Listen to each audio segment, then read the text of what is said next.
So you guys have your first album on 4th and Broadway, Juvenile Hell. Yep. Oh, why that name? We was young, you know what I'm saying? Felt like we was living in hell, you know what I'm saying? The projects and all that. So we was like juvenile hell. You know what I mean? Okay. Now, did the Unsigned hype and the source that come before or after that album? That came before the Juvenile Hell album. It came before because that's what really got attention on us. The Unsigned hype got us the attention to be able to get a deal. So they put us in the Unsigned hype like maybe a year before as poetical prophets. Right. And back then, if you got an Unsigned hype, that guaranteed you a major label deal. It was a guaranteed you getting a deal. So that was like, you know what I'm saying, major. We on the block showing the magazine, like, oh shit, yo, we in the magazine. Instantly got us a deal. Right. And some of the other people who got an Unsigned hype are like Biggie, Eminem, Common. Exactly. The list goes on and on. Exactly. So Yeah. you know how important that was. Exactly. So you guys dropped Juvenile Hell, but it doesn't really do the numbers. Yeah. It didn't do nothing uh, for many reasons. But, because Fourth and Broadway was on the downslide. You know what I'm saying? And we didn't even look at it like that. We was just happy to have a deal. You know what I'm saying? And Fourth and Broadway wasn't the popping label at the time anymore. And, just all the pieces wasn't there. So it didn't do well. Okay, so essentially your deal was over with 4th and Broadway after that. Gone. They dropped us. Oh, you got dropped. Okay. Yeah. So how did it feel to do all this work, put out this album? You know, you're an Unsigned hype. Everyone's checking for you. You put out this album and it just doesn't do what you wanted it to do. That shit hurt because, you know what I'm saying? It's people like waiting for your downfall. You know what I'm saying? You come into all this money, you shooting videos, you feeling yourself, the shit fails. Now you got to go back home on some like, damn, what just happened? No, I don't got no more money. Video not popping, shit ain't getting played on the radio. That could really, really fuck you up. I mean, was there a point where both you guys were like, fuck this rap shit? Never. That shit only made us want to do it more. You know what I'm saying? It could have either or effect. It could make you want to say fuck it or go harder. And we just went harder. Okay, so after you got dropped from 4th and Broadway, what started to change in the process? I mean, like, it was just, we had to look at why it failed. Or, to me, in my eyes, Pete, he might have had a different opinion. But to me, in my eyes, it was like, we was dope, but we had all, these people that wanted to kind of produce us, you know what I'm saying? And, throw their little 2 cents in on how we should be and this, that, and the third. That's how I felt. You know what I mean? And plus we was new, so I was new. So I wasn't like really, I was scared to take the reins, you know what I mean, so to speak. So I was just like letting people do it and, just going with the flow a little bit. Okay, so like, were you producing on that first album or no? Yeah, I produced like 2 or 3 tracks on there, but Okay, but not to the extent of what happened afterwards. right. So after that first album, did you start taking production more seriously? Definitely, because I just was, where else was we gonna get beats from? You know what I'm saying? I wasn't gonna go get beats from the people that did work on the last album. You know what I'm saying? And I was like, fuck it, man. Let's just do our own shit. You know what I mean? So that's what I Okay. started doing. And I heard that Prodigy actually taught you how to sample. Yeah, because his grandmother bought the equipment. You know what I mean? She bought all the equipment. Went to his crib, all the equipment's there. I'm like, what? He already had the jump on me because he was there when it came into the house. So, he already was fucking with it, you know what I mean? I came over there like, what, how you do this shit? Like, how you do it? Like, pardon me, son. Like, you know what I'm saying? And I just kind of like Deboed my way in on it because I just love that shit so much. Right, because as time went on, it seemed like you became more the producer in the group. I know that Prodigy did some like co-production, but it seemed like you Right. became the main producer of Mobb Deep. Yeah, and that was just by like default. You know what I'm saying? It wasn't like I was trying to be that, you know what I mean? Because I wasn't doing it for money or nothing like that, but I just felt so creative in that way that that's how it fell into place. Yeah. So then you guys get into Loud Records. Like what led up to that situation? Well, the record, the Juvenile Hell record didn't work, but we still had like good street reviews. You know what I'm saying? Like, so people that was closer to the street, with their ears to the street, like somebody like Matty C or Scott Free, from afar, they probably must have believed in us, heard that we got dropped, and got to us through, associates, you know what I'm saying, familiar people, like somebody like a Bones Malone or somebody like that, you know what I mean? So they came to us and said, yo, we want to have a meeting with y'all. We got this thing called Loud Records or whatever. Steve Rifkind running it. Can you come up to the office? We want to sign y'all. And that's how we got up to Loud Records. And Loud Records was just one room, not even no bigger than the room that I'm sitting in right now, with Steve Rifkind right there.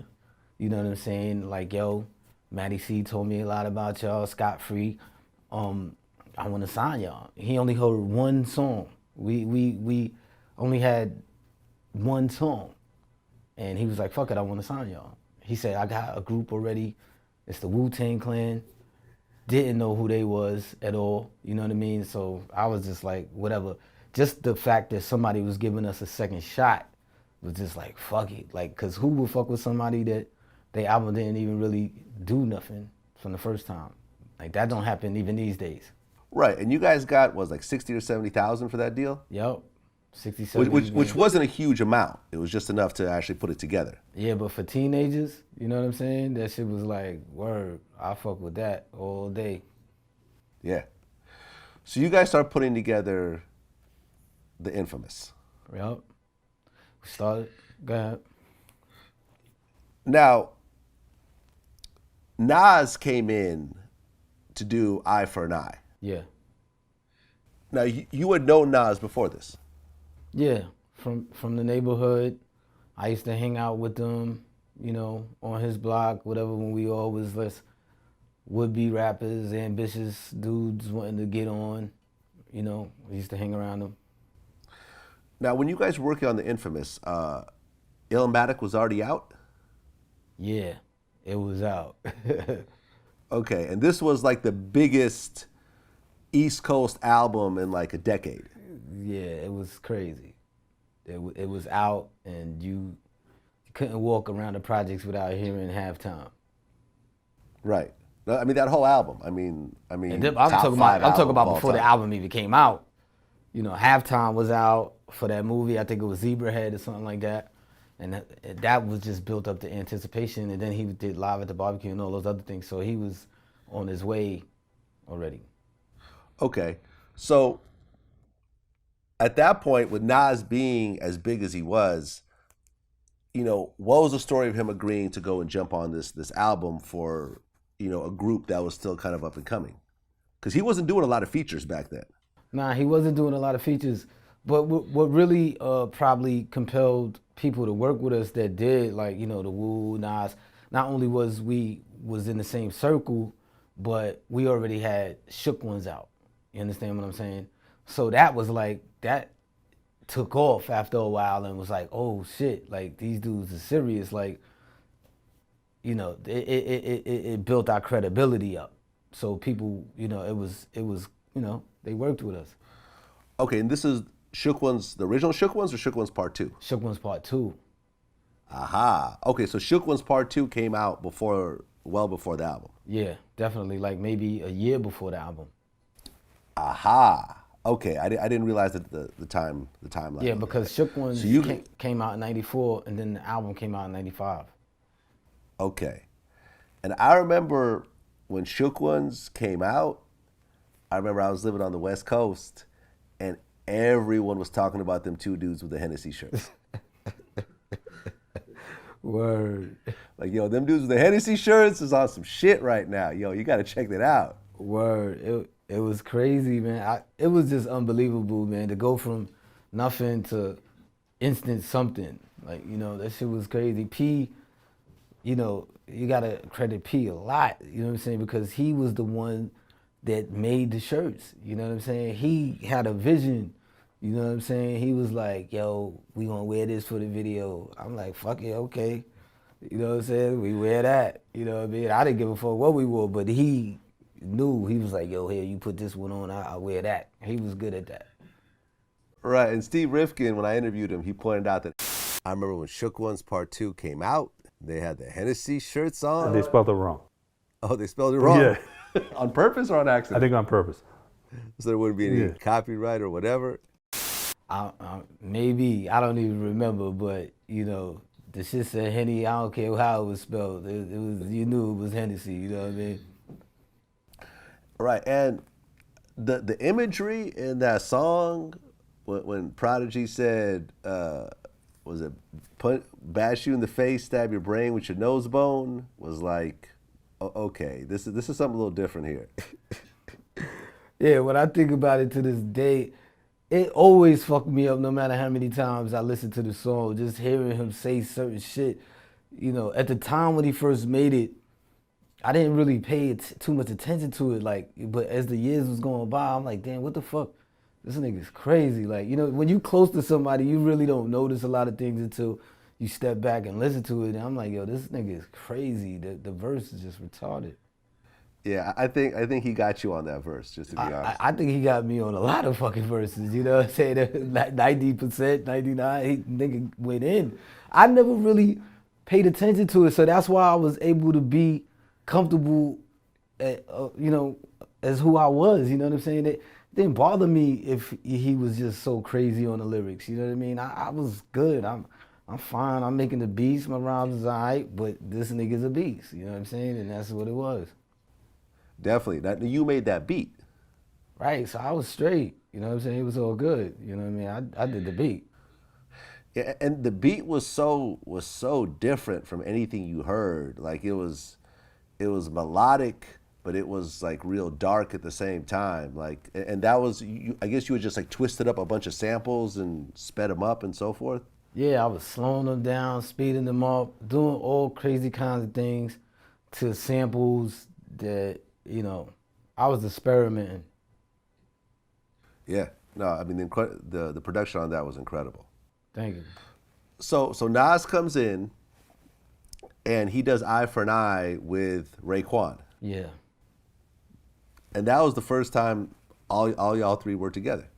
Word. I remember us trying to set it up. We got everybody in the studio. We didn't even have, did we have the beat yet? Like we did like kind of have a beat, but I remember just redoing the shit over and making the beat right there on the spot. You know what I mean? And we just made the shit. Like, you know, Pete came up with the chorus. That shit just was crazy. You know what I mean? Yeah, and I might have to say that was one of Nas's greatest verses ever. Drug dealer's dream, you know, keys on the triple beam. Like, yo, like he absolutely murdered it. Like when he did that verse, would you guys just sit around and look at each other like, wow? I already knew he was gonna kill it, you know what I mean? So I wasn't even really, I was like, I'm just gonna write whatever. So I'm not even trying to compete against these niggas. You know what I'm saying? I just do you. You know what I'm saying? That's how life should be. Don't compete against this, just do you. That's what I had right. to do. And I guess there was a couple different versions of verses that he did or something? Yeah, because he was a perfectionist, you know what I mean? So, you know, he did like maybe 2 or 3 different verses, you know what I'm saying, to it. Yeah, incredible song. And Wu-Tang showed up on 2 different songs on that album. I mean, Eye for an Eye and what, Bust Back at You? Right Back at You, yeah. And Right Back at You. Right. And that was just, you know, essentially Loud Records just kind of putting 2 of their artists together?